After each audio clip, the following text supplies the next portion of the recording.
मुझे मोहब्बत हो गई और यूं महसूस हुआ जैसे मैं जन्नत में हूँ और मेरे हर तरफ खूबसूरत फूल है। मौसम हसीन है, बहुत हसीन।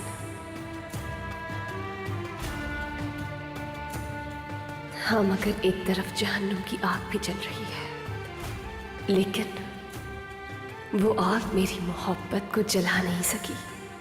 जहां मुझे लगा था कि मैं मर जाऊंगी, वहीं मुझे नई जिंदगी मिल गई।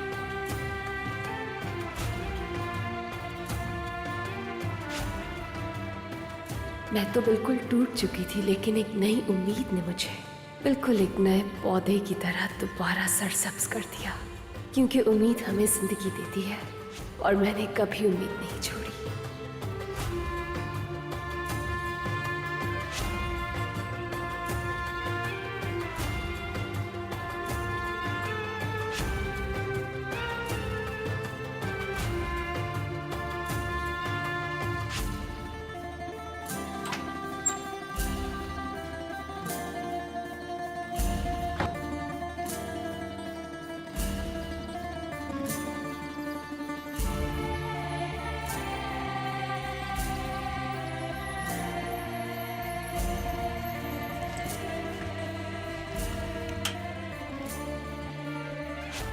मावी,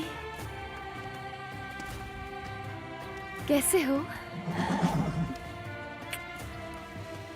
मुझे याद किया क्या तुमने? बताओ। हाँ, बाहर चलोगे मेरे साथ?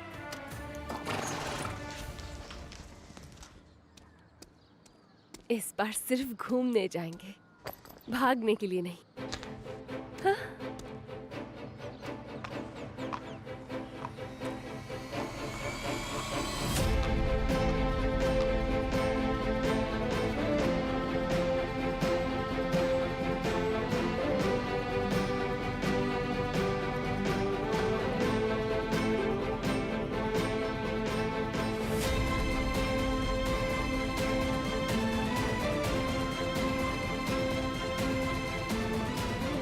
कहते हैं कि सबसे बदतरीन चीज डर होता है, मगर उम्मीद डर को हरा देती है।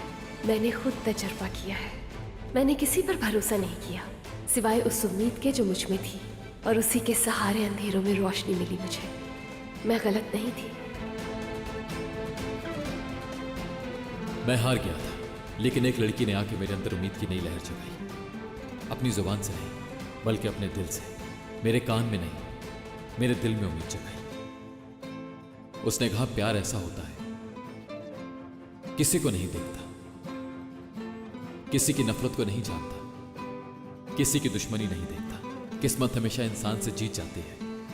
काश मैं भी इसी उम्मीद के साथ पूरे दिल से उससे प्यार कर सकता।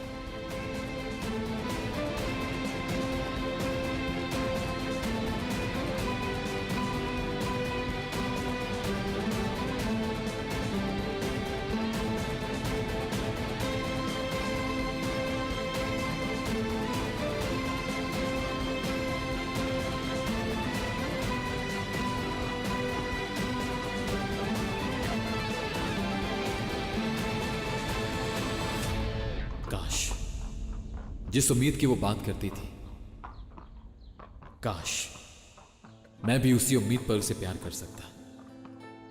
काश उससे प्यार कर सकता। काश उसे कह सकता कि मैं तुमसे प्यार करता हूं। उससे अपने प्यार का इजहार कर पाता। बल्कि तुमसे इश्क हो गया है मुझे।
सब खत्म हो गया ना? तुमने बात कर ली ना अपने पापा से? सब कुछ ठीक हो गया है? अब हम यहां से कहीं दूर चलते हैं। बिल्कुल, बाबा ने कहा है कि हम जा सकते हैं। वो चाहते हैं कि हम जाएं और अपनी जिंदगी जिएं।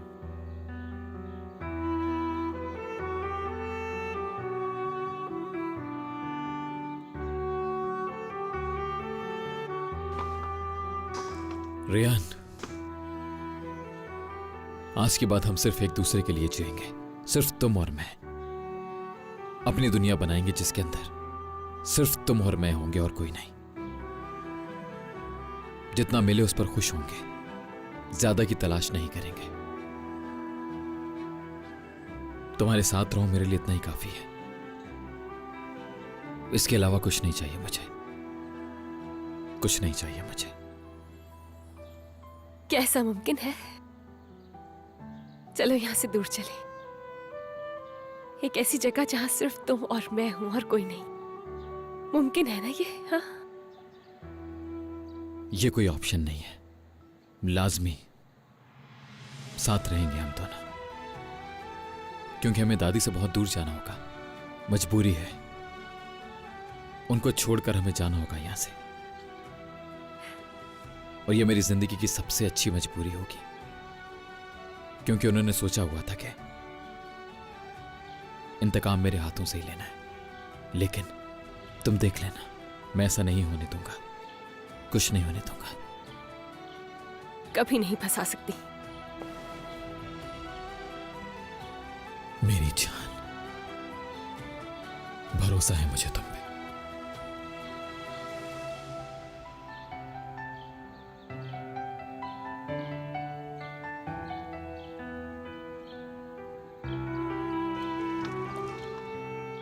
क्या तुम उनसे मिलकर आए हो, अपनी दादी जान से?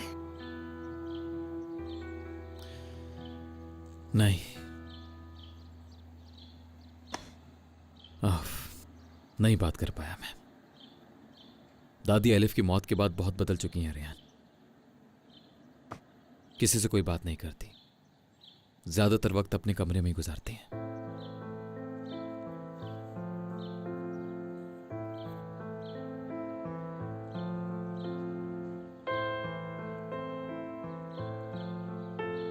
लेकिन रेयान, मैं तुमसे एक वादा करता हूं,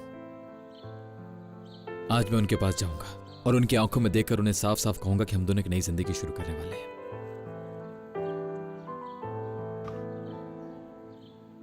क्या हो गया तुम्हें? तुम्हारा इतना प्यारा चेहरा क्यों लटक गया, बताओ।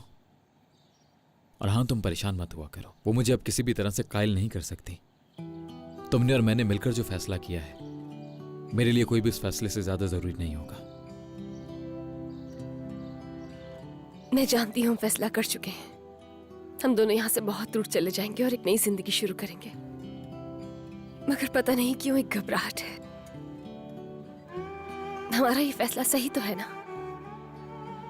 हम बिल्कुल ठीक कर रहे हैं रेयान, और मैं तो तुमसे कभी भी जुदा हो ही नहीं सकता।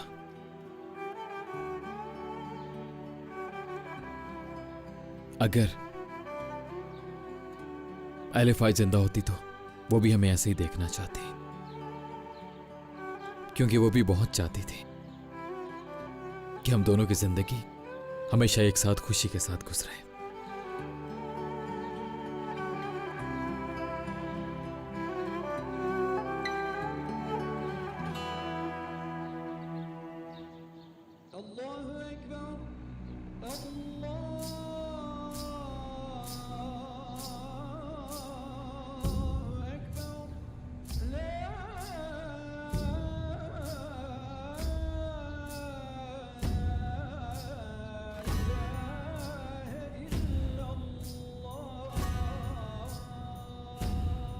पूरी 40 रातें और 40 दिन, ये तुम्हारी आखिरी आजान थी जो तुमने यहां सुन ली।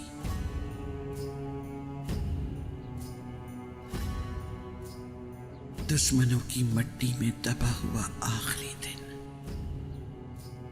अब रोना धोना खत्म होना होगा। इस इंतकाम को भी खत्म होना होगा। अपनी सारी जिंदगी का दुख और गम आज निकालूंगी मैं। आज आखिरी दिन है।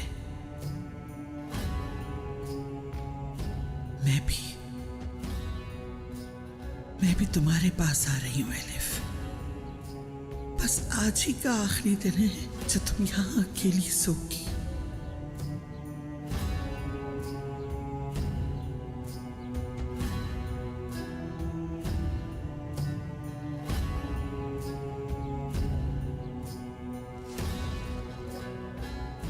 आज का दिन शातलो खानदान का सबसे बुरा दिन होगा। या उनके बेटे को मीरान को मारना होगा या मीरान उनको मारेगा। जिसको भी मरना होगा मरेगा, और जो जिंदा रहेगा उससे मैं बात करूंगी। ऐसे बात करूंगी कि जो जिंदा रहेगा सारी जिंदगी अफसोस करता रहेगा। हर किसी को पता चल जाएगा कि अजीजा असलान बेग कौन है और क्या है। उसके बाद वैसे भी मुझे जिंदा नहीं छोड़ेगा कोई, और वैसे भी मैं खुद भी यही चाहती हूं। मैं चाहती हूं कि सब कुछ खत्म हो जाए। चाहती हूं कि मेरे अंदर लगी ये आग अब खत्म हो जाए।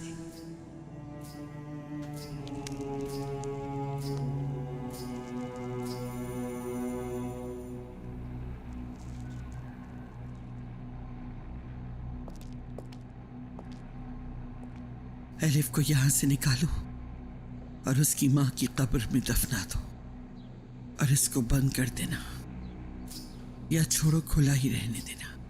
शादुल खानदान इसमें अब किसी और को दफनाएंगे। जो हुक्म आपका।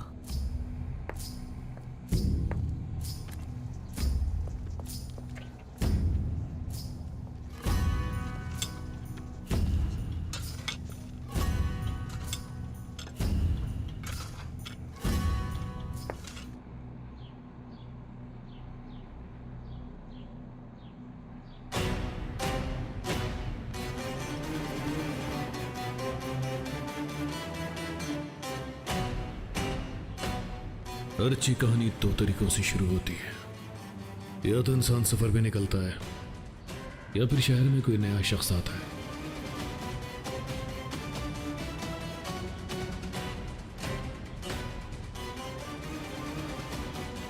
मैं इस शहर में अनजान भी हूं, और इस इंतकाम के खेल का नया मुसाफिर भी। सुल्तान असलान बे का वो इकलौता बेटा जिसको सब मरा हुआ जानते हैं। असलान बे।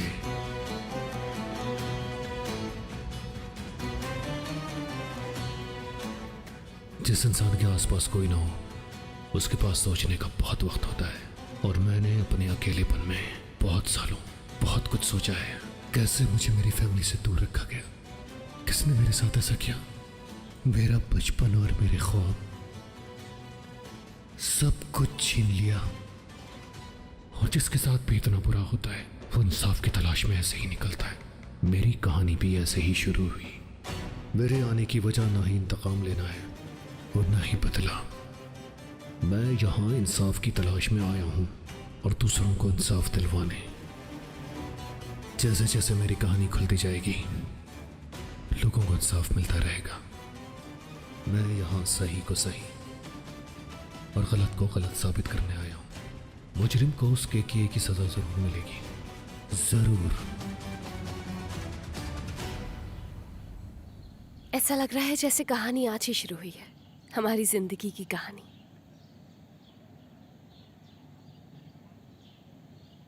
हमारी कहानी। हमारी कहानी।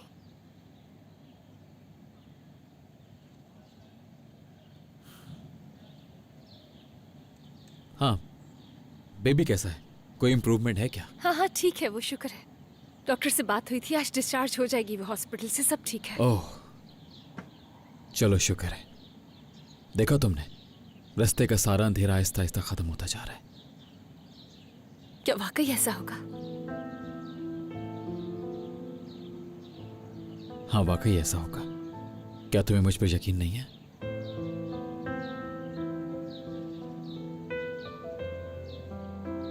दुनिया में सबसे ज्यादा सिर्फ तुम पे यकीन है। खुद से भी ज्यादा।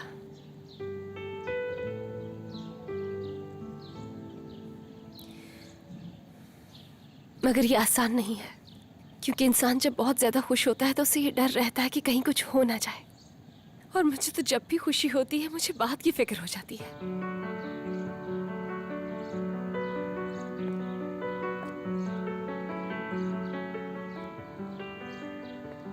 ये जगह मुझे याद है।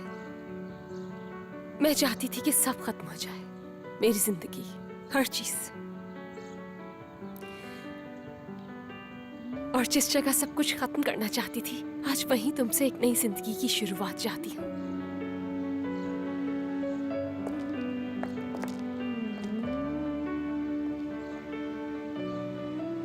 मैंने तुमसे बहुत पहले वादा किया था रेहान, कहीं तुम भूल तो नहीं गई?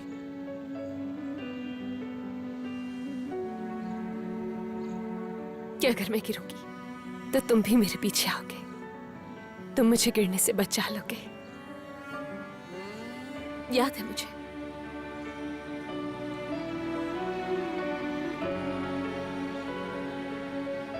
अब गिरने की बात छोड़ दो। अब मैं तुम्हें कभी अकेला नहीं छोड़ूंगा। देखा तुमने, बल्कि हर किसी ने देखा कि कोई ऐसा दुख नहीं जो हमने बर्दाश्त ना किया हो। हम अभी भी एक साथ हैं, अपने पांव पर खड़े हैं। कोई जुदा नहीं कर सकता हम एक दूसरे से। हर कोई इस बात को जानता है, दादी भी। तुम फिक्र मत करो, सब ठीक होगा।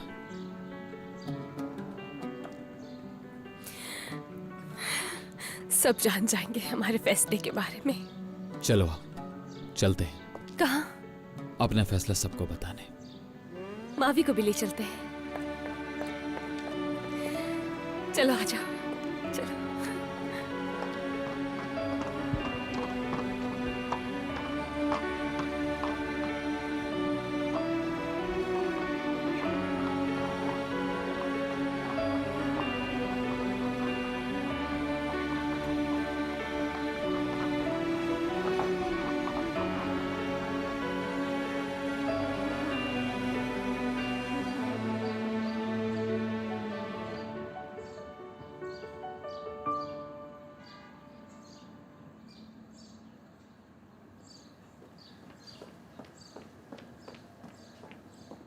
अरे ये नन्ही परी तो बहुत प्यारी लग रही है। आपका बहुत शुक्रिया। और माशाल्लाह से तुम्हारी आवाज भी बहुत प्यारी है। एक सवाल पूछूं तुमसे? जीजी पूछें। मैं शाह दोलो की हवेली ढूंढ रहा हूँ, किसी ने बताया था इसी गली में है। जीजी इसी गली में है और उस घर का दरवाजा भी यही है। और घर में ना सब मुझे गुल कहते हैं, आप भी मुझे गुल कह सकते हैं। वैसे गुल आप यहाँ क्यों बैठी हैं? मैं अपने अंकल का इंतजार कर रही हूँ, वो हॉस्पिटल से आने ही वाले हैं। आपको इंतजार करना होगा, दादा जान सो रहे हैं। चलो तो फिर ठीक है, जब तक वो उठ नहीं जाते मैं यहीं बैठकर उनका इंतजार कर लेता हूँ। मेरी आदत सुबह जल्दी उठने की है। हनीफा और मलाइका तो मुझसे भी पहले उठ जाती हैं, लेकिन वो मेरे साथ नहीं खेलती। उन्हें घर के भी काम करने होते हैं। मेरी अम्मी भी तो नहीं है यहाँ, और मेरा कोई भाई भी नहीं है। नन्ही परी, मैं तुम्हें एक बात बताता हूँ। मैं जब भी बोर होता हूँ ना, तो फौरन खड़ा हो जाता हूँ और अपना रुमाल जेब से निकाल लेता हूँ और डांस करने लगता हूँ। इस तरह करने से मैं अपने सारे दुख भूल जाता हूँ। छोटी सी प्यारी सी नन्ही सी आई कोई परी है, छोटी सी प्यारी सी नन्ही सी आई कोई परी, भोली सी भाली सी अच्छी सी मेरी है प्यारी परी है, भोली सी भाली सी अच्छी सी ये है मेरी परी, छोटी सी प्यारी सी नन्ही सी आई कोई परी। आ जाओ, अंदर चलो। हाँ। कौन हो तुम? वो मैं शादोलो हवेली में काम करने के लिए आया हूँ। मैं खानसामा हूँ। मेरा जूता दो।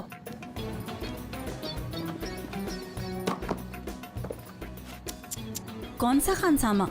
यहाँ खानसामा मौजूद हैं और यहाँ किसी को निकाला भी नहीं गया। तुम यहाँ गलत आ गए हो। चलो जाओ यहाँ से। लेकिन जाओ। मेरे साहब ने तो कहा था तुम वहाँ जाओ और नसू साहब से कहना।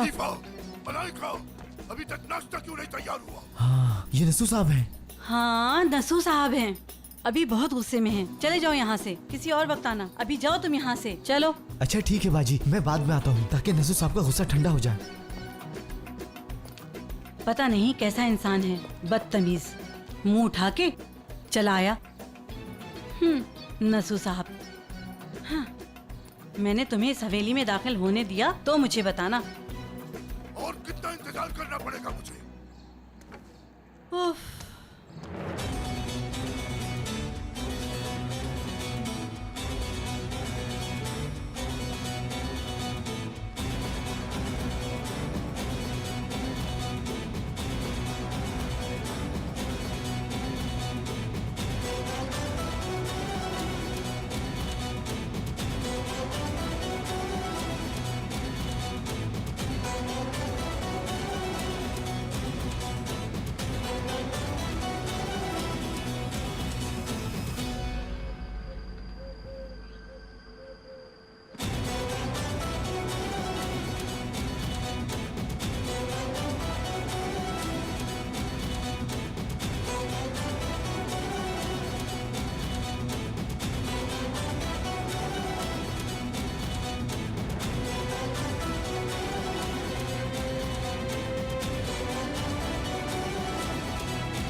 जल्दी उठ गई आप?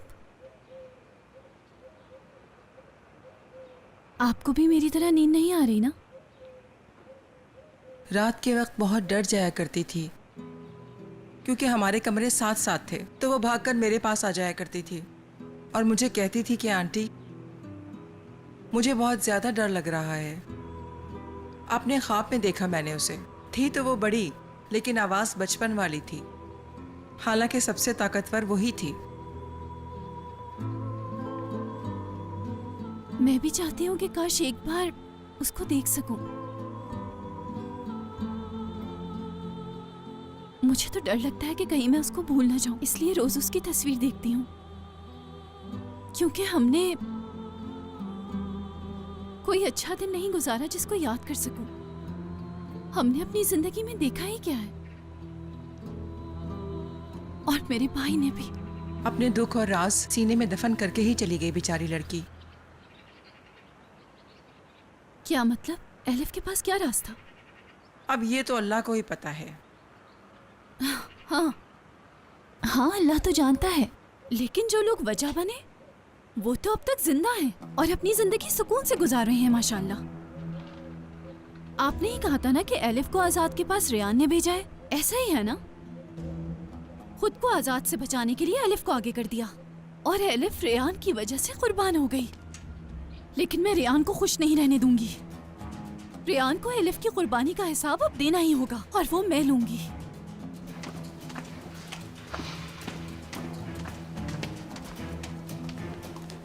Good morning. Good morning. Asma खाला, दादी जान अपने कमरे से बाहर आ गई है क्या? नहीं बेटा, अभी नहीं आई। चलें, ठीक है, अल्लाह हाफिज।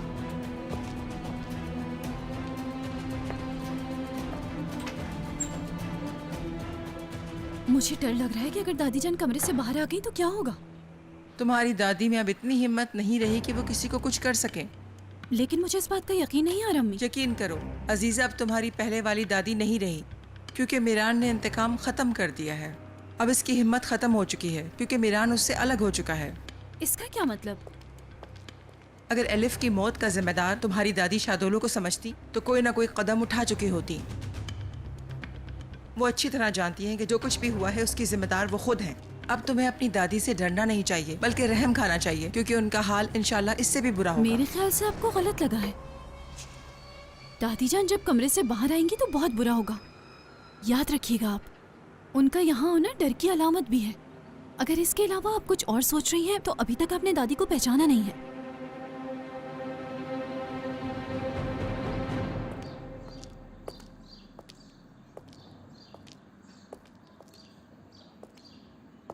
घर में दो दो औरतें हैं और जरा सा नाश्ता बनाने के लिए क्या सारा दिन लगेगा? हाँ, आज आकर यही बातें बचती हैं नसू साहब के पास। कोई ना कोई नुक्स निकालना होता है इस बुढ़े को। बस खामोश।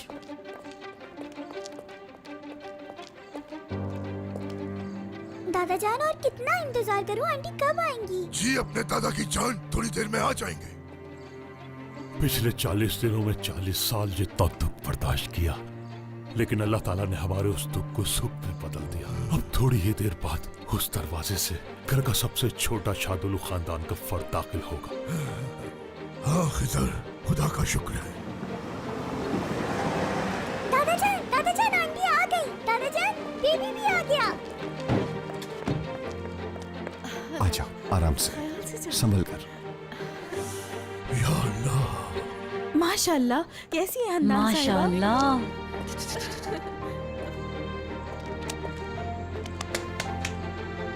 माशाल्लाह, ये बहुत प्यारी है।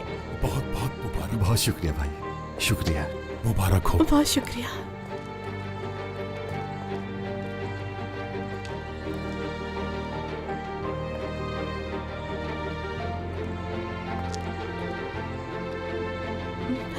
आराम से, सर का ख्याल रखना। बाबा, आपकी पोती पहली बार आपका हाथ चूमने आई है।